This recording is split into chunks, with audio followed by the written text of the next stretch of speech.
मतलब rank sir जब मैंने चेक किया था तो 4000 के करीब ही था। फिर मेरे को थोड़ा झटका लगा कि दोबारा इस बार मेंस में दोबारा ना बेस्ट ना हो जाए कि दोबारा रैंक कर जाए। सर टीएनसी के अंदर मेरे को ये अच्छा लगा कि मैं रोज टेस्ट देती थी और मेरे को मेरी सबसे बड़ी मोटिवेशन ये थी कि मेरे को उस टाइम रैंक दिखता था और वही मेरी मोटिवेशन थी कि नेक्स्ट टाइम इस वाले रैंक से अच्छा रैंक लाना है।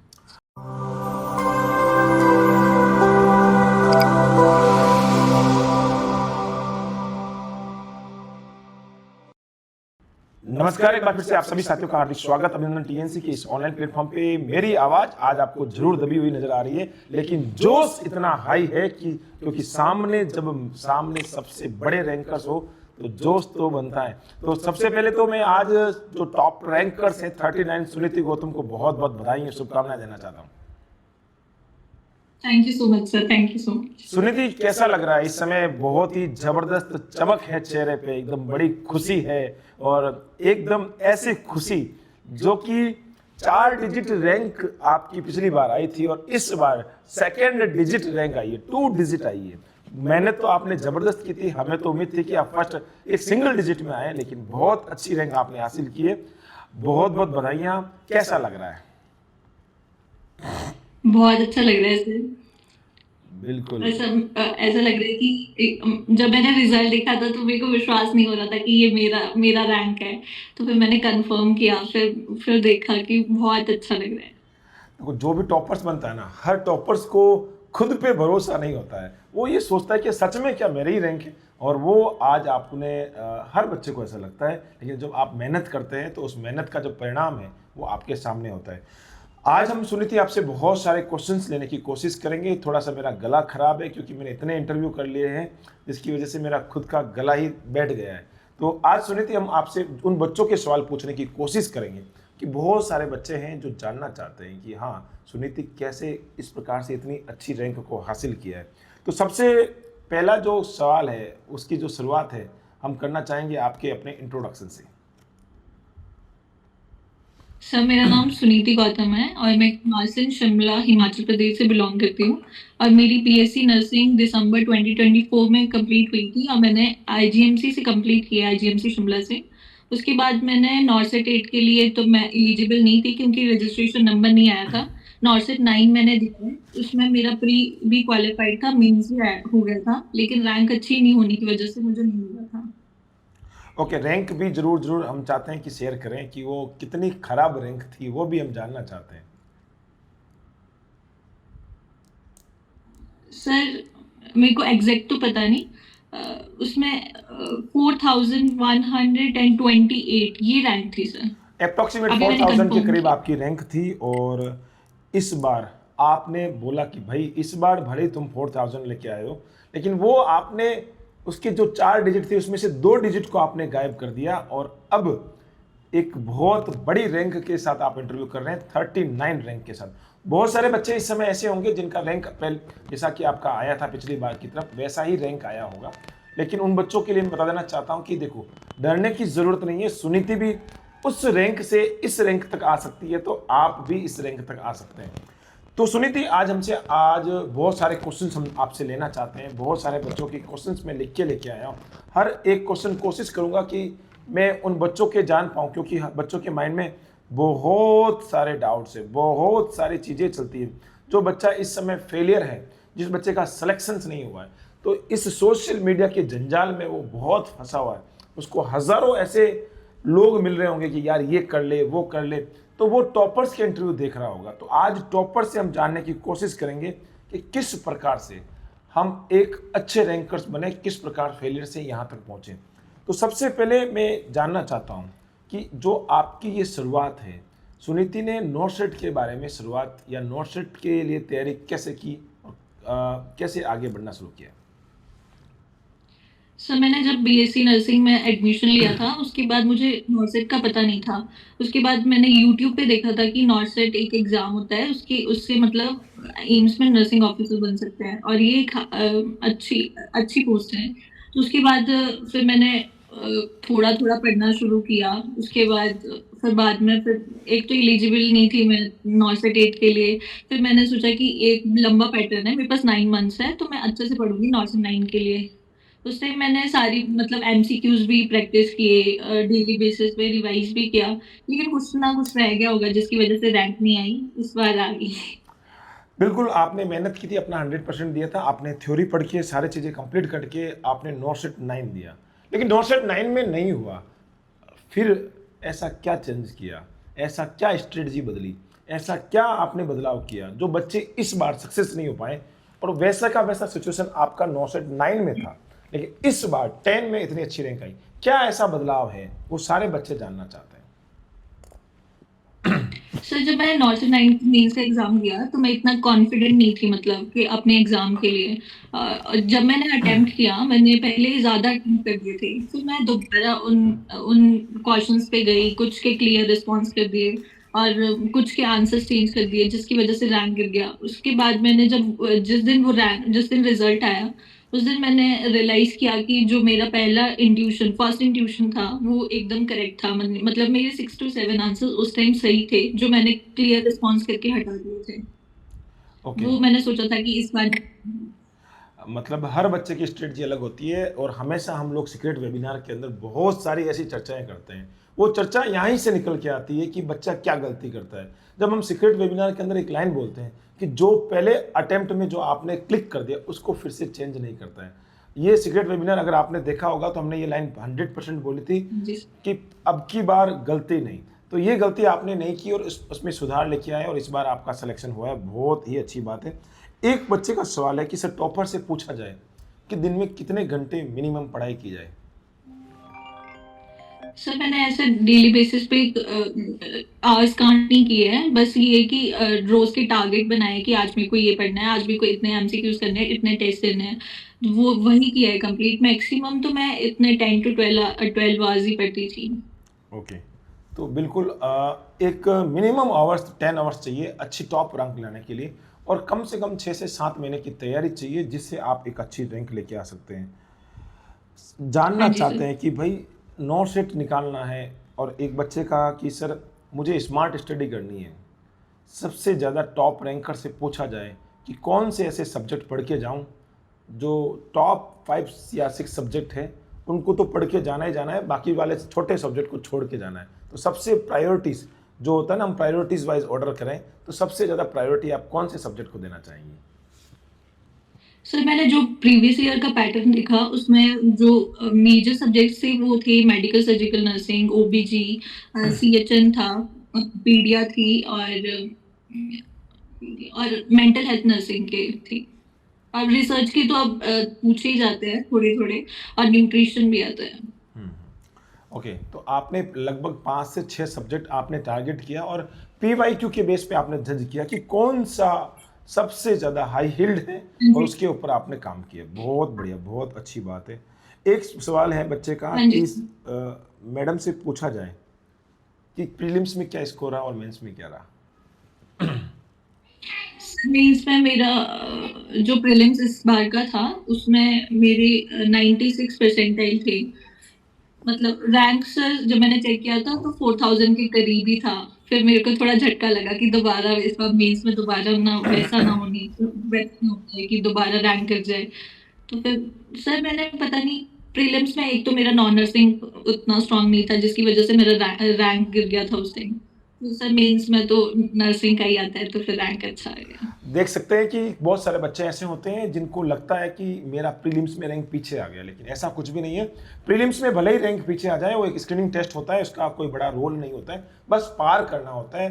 और आज एक एग्जाम्पल हमारे सामने है कि प्रीलिम्स में भले ही रैंक कम आ जाए, लेकिन मेंस के अंदर सेकेंड डिजिट में रैंक लाई जा सकती है। जो बच्चे हमेशा ये बोलते हैं कि सर मेरा रैंक पीछे आ गया, पीछे आ गया, तो पीछे आने का कोई कहानी नहीं है, बिल्कुल अच्छी रैंक भी लाई जा सकती है।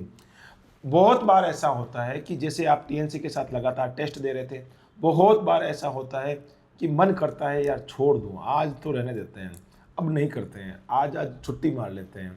कंसिस्टेंसी ब्रेक करने के लिए बार बार मन में बहुत सारे ऐसे नेगेटिव ख्याल आते हैं, तो कैसे कंसिस्टेंसी कैसे मेंटेन किया।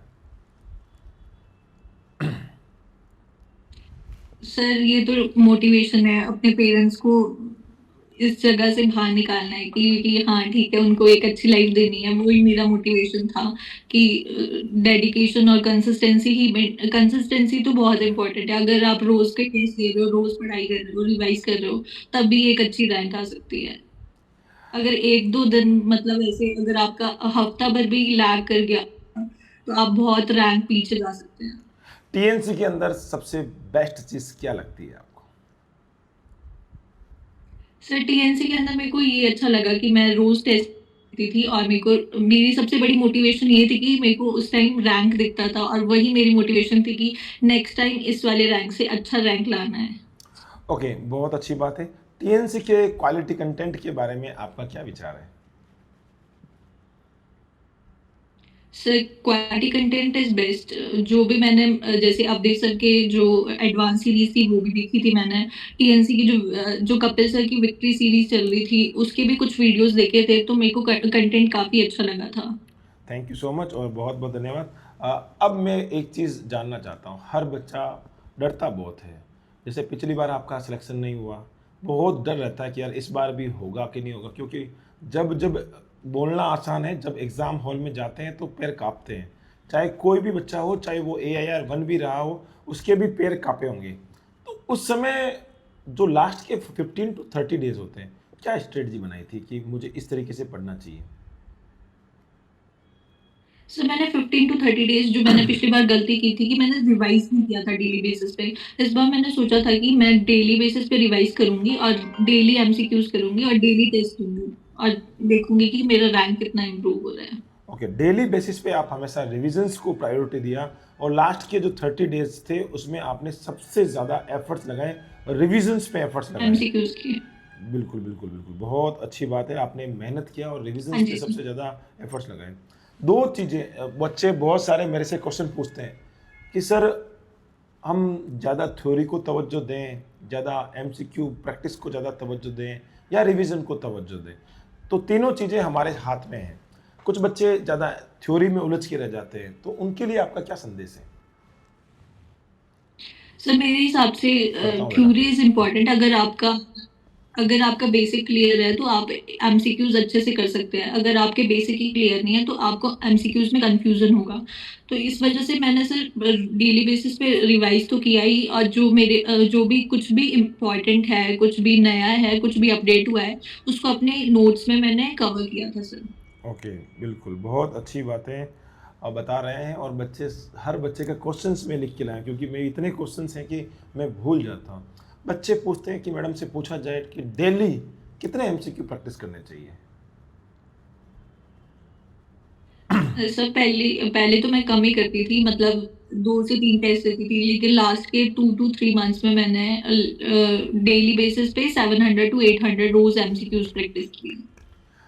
700 टू 800। बहुत सारे बच्चे ये देखते होंगे कि बच्चे बहुत सारी बड़ी गलती करते हैं कि MCQ प्रैक्टिस नहीं करते हैं और वो लास्ट के दिनों में सिर्फ यही सोचते हैं कि 200-300 क्वेश्चन है तो बहुत है। मैं तो हमेशा बच्चों को बोलता हूँ कि जितनी ज़्यादा क्वेश्चन की प्रैक्टिस होगी उतना ज़्यादा परफेक्टनेस होगी। सिर्फ थ्योरी के अंदर उलझने से भी कोई फ़ायदा नहीं होता।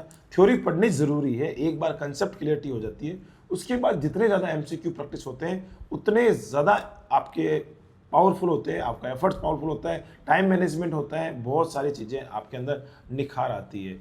मैं एग्ज़ाम हॉल की बात करना चाहता हूँ। बहुत सारे बच्चे हैं जो एग्ज़ाम हॉल में जाना चाहते हैं। एग्ज़ाम हॉल में जब जाते हैं तो एग्ज़ाम हॉल में जब बैठते हैं तो पेपर जो सामने आता है तो एक घबराहट सी आ जाती है, अरे क्या हो रहा है, क्या हो रहा है, डर जाते हैं। तो क्या आपके साथ भी ऐसा हुआ था या आपको ऐसा लग रहा था कि यार कोई डरने की ज़रूरत नहीं है, ये तो मैं TNC के रोज़ टेस्ट देती हूँ? एग्जाम हॉल में सर मैंने पिछली पिछली बार मेरे साथ बहुत मतलब ये हुआ कि जिस जिस एग्जाम सेंटर पे मेरा एग्जाम था, वहां पे सारे एसीज वगैरह, एसीज और जो फैंस होते वो बंद हो गए थे, और जिसकी वजह से मेरे को ना घबराहट सी हो गई थी। लाइट चली गई थी इस बार। इस बार मेरा सेंटर दूसरा। मैंने यही सोचा एक दो बार तो लाइट गई कि दोबारा वो ना हो जाए, पिछली बार हो गया था, थोड़ी एंजाइटी हो रही थी, लेकिन मैंने थोड़ा कंट्रोल किया सर कि हो जाएगी इस बार। बहुत सारे बच्चों के साथ अनहोनियाँ होती रहती है। बहुत सारे बच्चों को ऐसा लगता है कि एग्ज़ाम हॉल में जाते हैं, एग्ज़ाम हॉल में बहुत सारी सिचुएशन ऐसी बन जाती है कि कई बार पंखा बंद हो जाता है, कई बार ऐसी चीज़ें हो जाती है, कई बार ऐसी सिचुएशन आती है। तो हमें एंग्जायटी में नहीं जाना चाहिए। हर बच्चे को हम बोलते हैं कि डरना नहीं है, सबसे इम्पोर्टेंट पार्ट है डरना नहीं है। जो बच्चा डरता नहीं है वही बच्चा सक्सेस होता है, और यही ट्रेनिंग टीएनसी के अंदर आपको दी जाती है। तो ये सारे चीज़ें आपने एंजाइटी को कंट्रोल करने के लिए की। अब मैं एक चीज़ जानना चाहता हूँ कि जो आपका प्रीलिम्स में क्या स्कोर रहा है और मेंस में क्या स्कोर रहा है? इस बार मेरा प्रीलिम्स में सर स्कोर 60 मेरे करेक्ट थे और मेरे 25 इनकरेक्ट हो गए थे, ओके, मेंस तो का? जिसकी वजह से 4000 समथिंग रैंक था सर मेरा, जो प्रीलिम्स में था। मेन से सर मेरा 136 इज करेक्ट, और 19 मेरे इनकरेक्ट हुए इस बार, ओके। और मैंने 155 अटेम्प्ट किए थे। ओके, वन अटेम्प्टिंग आपकी बहुत अच्छी थी, 155 आपने अटेम्प्टिंग किए थे, और लगभग 19-20 के करीब आपके गलत हो गए थे। तो सारे बच्चों को ये मैं बताना चाहता हूँ कि जैसा कि सीक्रेट वेबिनार आपने देखा था, और सीक्रेट वेबिनार में हमने बताया था कि जो अटेम्प्टिंग है वो हाई रखनी है। अगर अटेम्प्टिंग हाई है तो सब कुछ अच्छा है, अगर आप अटेम्प्टिंग लो रखते हैं तो कहीं ना कहीं आपको दिक्कत होने के चांसेस बढ़ जाते हैं। एक सवाल है और जो मेरे से बच्चा पूछ रहा है कि मेरे माइनस जो क्वेश्चन है वो बहुत ज़्यादा हो रहे हैं, तो मैं माइनस मार्किंग को कैसे कंट्रोल करूँ? सर जो आपकी एक्यूरेसी है उस पर ही ध्यान देना पड़ेगा। रोज डेली बेसिस पे टेस्ट देंगे और उसको रिवाइज करोगे कि कहाँ गलती हो रही है, ताकि वो नेक्स्ट टाइम वही सेम गलती आप दोहराओ नहीं। तो इस वजह से माइनस मार्किंग कंट्रोल हो जाती है सर, अगर हम डेली बेसिस पे टेस्ट देते हैं। ओके, एक बच्चे का और भी कमेंट है, मैं वो भी लेना चाहता हूँ। बच्चा पूछ रहा है कि सोशल मीडिया में एक रील देखने बैठता हूँ तो 50 रीलें देख के उड़ता हूँ, तो टॉपर से पूछो कि वो सोशल मीडिया चलाता भी है या नहीं? सर मैंने, जब मेरा प्रिपरेशन का टाइम था तो मैंने अपने सारे सोशल मीडिया अकाउंट बंद कर रखे थे। यही सोचा था जिस दिन रैंक आएगी उसी दिन, जिस दिन एग्जाम हो जाएगा मेंस का, उसी दिन मैं अपना एक्टिवेट करूंगी। ऐसे डीएक्टिवेट ही था सर। ओके, बहुत ज़बरदस्त बात है। आज सोशल मीडिया के ज़माने में बच्चा हर समय उस इंस्टाग्राम की रील में खो जाता है कि बच्चा उस समय, अब गजब की बात देखिए, मैं हर बच्चों को बता देना चाहता हूँ कि वो इंस्टाग्राम की रील में कंटेंट ढूंढता है कि यार कोई कंटेंट मिल जाए। कितनी बड़ी बात है कि भाई आपकी बुक्स में कंटेंट है, आपके टीएनसी की टेस्ट सीरीज में कंटेंट है, वहाँ पे वो बच्चा देने में उसको थोड़ी सी घबराहट होती है, और वो इंस्टाग्राम की रील में ढूंढता है कि कोई पोस्टर मिल जाए, और वो पोस्टर चैट जीपीटी से बने हुए, और वो बच्चे बनाते हैं जिनका सिलेक्शन नहीं होता है। वो बच्चे जो वहाँ पे आराम से मजे मारते हैं, वो एक चैट जीपीटी में एक लाइन डालते हैं और वो बन के बच्चों के सामने आता है। तो ऐसे बच्चे हैं जो वहाँ पे एक्टिव रहते हैं। तो जो बच्चा पढ़ने वाला बच्चा, वो इंस्टाग्राम कहीं ना कहीं डिलीट कर देता है और एक फिक्स बुक्स के साथ और एक फिक्स कोचिंग के साथ लगातार चलता है। एक चीज़ और जानना चाहता हूँ, बहुत सारे बच्चे हैं जो शॉपिंग करते हैं। शॉपिंग का मतलब है यूट्यूब की शॉपिंग, कभी इस चैनल, कभी उस चैनल, कभी कहीं कभी कहीं। तो क्या आपने भी ऐसा ही किया था? नहीं नहीं सर, जो मैं ऐसे नहीं देखती थी, मतलब कि हाँ ठीक है इनका अलग कंटेंट आ रहा है, क्योंकि इससे ज्यादा कंफ्यूजन क्रिएट करता है कि मतलब एक जो ऐप है वो कुछ और बताएंगे, दूसरा कुछ और बताएगा, थोड़ा कंफ्यूजन होगा इस वजह से। तो मैंने सर इसको अवॉइड ही किया था। ओके, आपने सिर्फ टीएनसी पे भरोसा किया, सिर्फ विक्ट्री सीरीज पे भरोसा किया, सिर्फ एडवांस सीरीज पे भरोसा किया, टीएनसी के कंटेंट पे भरोसा किया, बाकी वाले चैनल को बोला बाय बाय हाँ जी। टाटा, हम तुमसे नहीं प्यार करने वाले, बस हमसे तो टीएनसी से प्यार है, और वो आज आपके सामने सक्सेस है। एक बच्चा जानना चाहता है कि सर मैं भी सुनीति की तरह इस बार फेल हो गया हूँ, मेरा भी रैंक लगभग 4500 के करीब आया है, क्या सलाह देना चाहेंगे उस बच्चों को? क्या आज आपके पास वो एक्सपीरियंस है, क्या उसको बताना चाहेंगे कि 4000 रैंक आई है तो क्या करना चाहिए? सर मैं यही कहना चाहूंगी कि घबराना नहीं है, आप डेली बेसिस पे रोज रिवाइज करना है। ऑलरेडी आप बहुत सारा कवर कर चुके होंगे, आपकी थ्योरी स्ट्रांग होगी तभी तो आप 4000 में आए होंगे रैंक। तो अभी यही करना है कि डेली बेसिस पे टेस्ट देने हैं, अपने रैंक को इम्प्रूव करना है।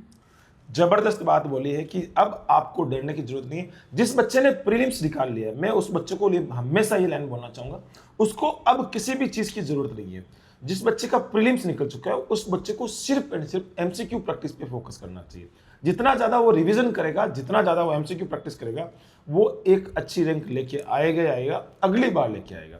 हो सकता है इस बार रैंक लेके नहीं आए, लेकिन अगली बार जरूर जरूर वो एक बहुत ही अच्छी रैंक के साथ टॉपर्स बनेगा, इंटरव्यू देगा। उसके लिए टीएनसी ने high yield MCQ revision batch भी लॉन्च किया है। बहुत सारे बच्चे हैं जिनका जिनका शायद अपडेट नॉलेज नहीं है, उनको बहुत सारी चीज़ें अपडेट चीज़ों की ज़रूरत है। तो टीएनसी लगातार यूट्यूब पे क्वालिटी कंटेंट दे रही, साथ ही साथ उनको हाई यील्ड एमसीक्यू बेस भी हमने लॉन्च किया है, साथ ही साथ वो टेस्ट सीरीज दे सकता है। बहुत अच्छी बात आपने बताई है। एक बच्चा वो भी है जो अभी थर्ड ईयर में है, वो आपसे जानना चाहता है, सुनीति आप भी हमें सलाह दें कि हम क्या करना चाहिए। अभी तो थर्ड ईयर में है, अगर तो फिर ये फोर्थ ईयर में न्यू सब्जेक्ट्स आएंगे, उनको कवर करना है। जो आपका पुराना लैब रह गया है किसी चीज की, मतलब कोई आपका टॉपिक है जो आपको अच्छे से नहीं आता, उसको स्ट्रॉन्ग करो और प्रीवियस ईयर के पेपर्स देखो कि किस पैटर्न में एग्जाम आया, कौन सी रिपीटेड टॉपिक्स है जिसमें क्वेश्चंस आ रहे हैं, वो चीजें देखनी चाहिए। एक चीज़ आपने बोली है तो मैं उसको वापस से दोहराना चाहता हूँ कि पीवाईक्यू, प्रीवियस ईयर क्वेश्चंस, कितना बड़ा रोल है इस नॉट सेट जैसे एग्जामों में। सर प्रीवियस ईयर पेपर्स को मैंने देख के ये रियलाइज किया कि जो नॉर्सेट है वो कुछ पर्टिकुलर टॉपिक से हमेशा क्वेश्चन पूछता है। तो फिर सर अगर वो टॉपिक अगर मतलब अगर वो वीक है तो उसको ज्यादा स्ट्रांग बना के और बार बार अगर उसी के एमसीक्यूज प्रैक्टिस करके वो स्ट्रांग बन सकता है सर, और मैं जो सारे गलतियां बच्चों वो को दोबारा नहीं होगी। बिल्कुल बहुत बड़ा रोल होता है पीवाईक्यू का, और मैं हमेशा जब पेपर बनाते तो हम टीएनसी याद रखती है कि पीवाईक्यू उसमें जरूर जरूर ऐड किया जाए, जिससे बच्चों का और ज़्यादा पीवाईक्यू मजबूत हो जाए। बहुत सारे बच्चे मुझे बोलते भी कि सर हम टेस्ट दे रहे हैं सर, ये क्वेश्चन तो हमने पहला भी देखा था और फिर से आ गया। तो उनको ये नहीं पता होता कि पेपर को बैलेंस करने के लिए एक स्ट्रेटेजिक प्लान करनी पड़ती है। पर डे हर बच्चे का ख्याल रखना होता है। अगर मैं 100 के 100 रोजाना नए क्वेश्चन अगर किसी बच्चे को दे दिए जाए तो मैं गारंटी दे रहा हूं कि वो 15 दिन के अंदर अगला पेपर 16वां पेपर नहीं देगा, थक जाएगा। क्योंकि रोजाना जब नए क्वेश्चनों से माथापच्ची होती है तो वो बच्चा आगे इंटरेस्ट नहीं बना होता है। पेपर को बैलेंस करना जरूरी है। इसी बार नॉर्सेट ने इसको भी बैलेंस किया है। अब सबसे ज्यादा इस बार जो हाई कट ऑफ जाने का पीछे रीजन जो रहा है, कहीं ना कहीं पीवाईक्यू का ज्यादा होना भी इसमें एक कारण रहा है। बहुत सारे बच्चे पीवाईक्यू का रिविजन्स करते हैं, पीवाईक्यू के रिविजन्स के साथ पेपर उनको अब की बार थोड़ा सा इजी लगा, और इस बार थोड़ा सा जो कट ऑफ भी थोड़ी सी हाई रही है। अब हम एक बात करते हैं कि पीवाईक्यू कहाँ मिलेंगे। तो पीवाईक्यू टीएनसी के अंदर 101 रुपये में 2009 से लेके आज तक के जितने भी प्रीवियस ईयर पेपर है ना, सारे एग्जामों के वहाँ पे अवेलेबल है। तो इसमें डरने की जरूरत नहीं है। इतना खर्चा करके आप जरूर जरूर वहाँ पे हर एक पीवाईक्यू का आराम से टेस्ट दे सकते हैं, पीडीएफ देख सकते हैं, प्रैक्टिस कर सकते हैं। तो ये तो सबसे अच्छी बात है। अब मैं एक लास्ट सवाल, थोड़ा सा इंटरव्यू लंबा हो रहा है लेकिन एक सवाल और पूछना चाहूँगा। फाइनल एक सवाल है कि बच्चा चाहता है कि मैडम अगली बार आप तो एम्स में नौकरी कर रहे होंगे, आपको 1 लाख की सैलरी मिल रही होगी और आपके पास एक फोर व्हीलर होगी और भगवान की दया से सब कुछ सहनाया बजेगी, लेकिन इस बार जो रह गया है वो बच्चा चाहता है कि सुनीति गौतम की जगह अगली बार मैं भोजराज सर के साथ इंटरव्यू करूं। उन बच्चों को आप क्या संदेश देना चाहेंगे, फाइनल संदेश। सर मैं यही कहना चाहूंगी कि अपने आप पे ट्रस्ट करो, अपना कॉन्फिडेंट रहो और डेली बेसिस पे रोज पढ़ो, रिवाइज करो और एमसीक्यूज प्रैक्टिस करो और टेस्ट रेगुलरली दो। सर इससे जितना रैंक इम्प्रूव होगा इतना मैंने करके देखा है, तो मतलब कोई भी कर सकता है। सुनीति बिल्कुल आपने बहुत ही जबरदस्त बात बताई है कि जब मैंने करके देख लिया और मैंने करके भी दिखा दिया, दोनों चीजें मैंने की है, फेलियर टू सक्सेस की ओर बहुत ही अच्छी रैंक तक मैं पहुंची हूं। तो हर एक बच्चा पहुंच सकता है और अगली बार भोजराज सर के साथ जरूर जरूर इंटरव्यू कर सकता है। बहुत बहुत धन्यवाद इस सेशंस में जुड़ने के लिए। आपने अपना एक्सपीरियंस साझा किया और आने वाले समय में इस इंटरव्यू को देख के हजारों बच्चों का फ्यूचर बनेगा, हजारों बच्चे आपको फॉलो करेंगे आने वाले समय में और आप की तरह एक अच्छे रैंकर्स बनेंगे और आपसे भी अच्छी रैंक लाने की कोशिश करेंगे। तो बहुत बहुत धन्यवाद। आपने अपने जो टाइम दिया और मेरा गला खराब होते हुए भी आपने बिल्कुल अच्छे से, आपने पूरा इंटरव्यू के अंदर पूरा अच्छे से जवाब दिया। Thank you so much. ऐसे ही आप अपना नाम, साथ ही साथ अपने माता पिता का नाम और जिस धरती से आते हैं उस धरती का नाम, जितने भी दोस्तों ने आपको साथ दिया है और यहाँ तक लाने में हेल्प की है, उन सारे के सारे दोस्तों और सीनियर्स का नाम, साथ ही साथ जिस कॉलेज से आपने पढ़ाई की है और आपके गुरुजन ने आपको पढ़ाया है, उन सारे के सारे गुरुजन का नाम और साथ ही साथ टीएनसी का नाम हमेशा रोशन करते रहें। जय हिंद, जय Bharat, Vande Mataram. Thank you so much.